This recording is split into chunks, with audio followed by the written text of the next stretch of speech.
mengulang apa yang saya terangkan tadi, tapi ingin ada penajaman pemahaman. Jadi maksudnya tadi sudah jelas, yang membuat kita akan hancur itu adalah karena memilih pemimpin yang tidak layak, menempatkan satu otoritas kewenangan kepada orang yang tidak layak, tidak pantas memiliki kewenangan itu. Ya. Memang Nabi kita itu Allah angkat umur 40 itu karena itulah usia kematangan. Pada umumnya orang matang itu di situ. Ya.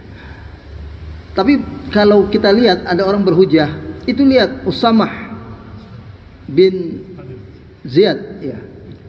Allah angkat menjadi panglima perang usia 17 tahun. Betul. Tapi dia hanya spesifik dalam urusan perang itu.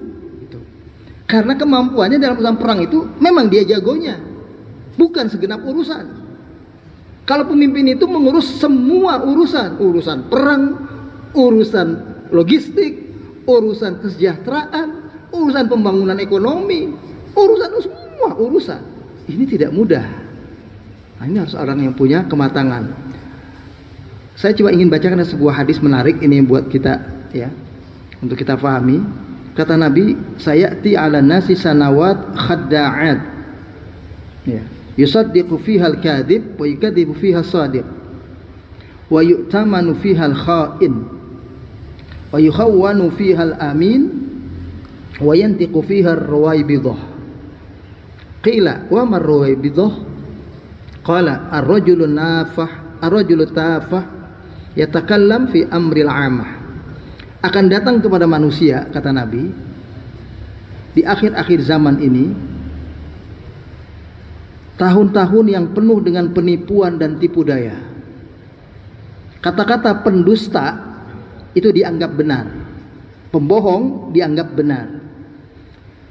Sebaliknya, ya, dibenarkan dan dipercayai, ya, dibela.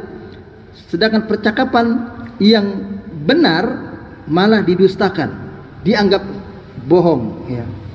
Amanah diberikan kepada pengkhianat dan dikhianati oleh orang-orang yang amanah. Jadi amanah itu diberikan kepada orang-orang yang potensial justru akan mengkhianati. Kemudian bersuaralah golongan Ruwaibidah. Lalu kemudian Nabi ditanya, siapakah golongan Ruwaibidah itu? Ruwaibidah itu ada nanti di akhir zaman, Pak. Ya.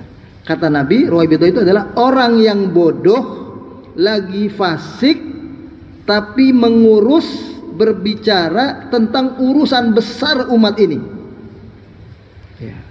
Orang bodoh, fasik, tapi berbicara, mengurus hal yang berkaitan dengan perkara keumatan yang besar ini, perkara kebangsaan, perkara perubahan zaman yang akan datang, bagaimana semuanya, bicara seperti itu. Imam Ibnu Taimiyah mengatakan ini adalah gambaran keadaan ketika manusia sudah sampai kerusakan akhlak yang luar biasa. Itu akan muncul keadaan kayak gitu. Makanya seperti yang tadi saya bilang, contoh keadaan Palestina itu sebetulnya kita ini ditipu, Pak. Perang Palestina Zionis itu ada penipuan. Kita cuma tahunya lihat perang penindasan langsung Israel menyerang Palestina.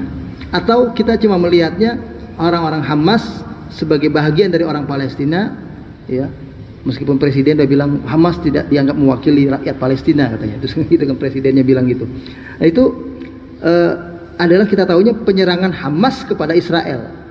Tapi sebetulnya ini mirip-mirip semua dengan banyak kejadian seperti yang di Jepang sampai akhirnya Nagasaki, Hiroshima dibom.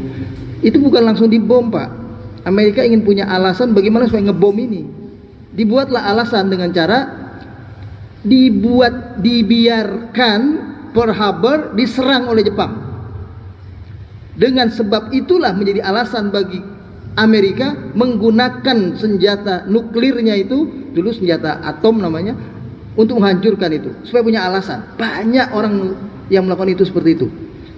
Amerika ingin menghapuskan kekuasaan di Afghanistan, kekuasaan umat Islam, mengejar Osama bin Laden, dibuat dulu WTC-nya 9 September.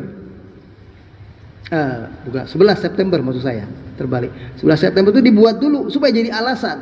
Ini yang sering terjadi, ini yang namanya penipuan-penipuan sebetulnya buat kita umat Islam, sebetulnya begitu. Kita juga melihat kata-kata yang nampak, yang layak, padahal tidak hanya yang nampak, di balik itu ada. Nah, itu yang harus kita waspadai. Jadi saya kira itu soal pemimpin yang muda, sekali lagi bukan soal usianya. Nabi juga pernah ngangkat yang muda. Tapi kalau ngangkat yang muda, Nabi angkat betul-betul dia menguasai. Makanya penguasaan ini biasanya satu-satu. Dia menguasai militer, maka diangkat itu. Dia menguasai keuangan, diangkat dulu bidang keuangan itu bendaharanya Ali bin Abi Thalib yang masih muda. Begitu seterusnya. Jadi semua karena sebab ada kualifikasinya juga. Tapi pemimpin yang besar, ya tetap sosok yang besar. Ingat, khalifah yang diangkat itu Abu Bakar, kemudian Umar, Utsman, Ali. Itu di atas 40 semua. Kalau ukurannya 40, walaupun Al-Quran tidak pernah menyebut harus 40, itu tidak ada. Hanya ada usia 40, ada usia kematangan. Ada falamma balagha asyuddahu wahum fi arba'ina sanah. Ketika orang itu sudah sampai kematangan dirinya dan dia adalah usianya 40 tahun, disebutkan di situ, maka orang itu sudah punya kesadaran. Makanya dia doain orang tuanya, doain masa depan. Itu karena usia kematangan itu di situ. Ya, saya kira itu wallahu a'lam.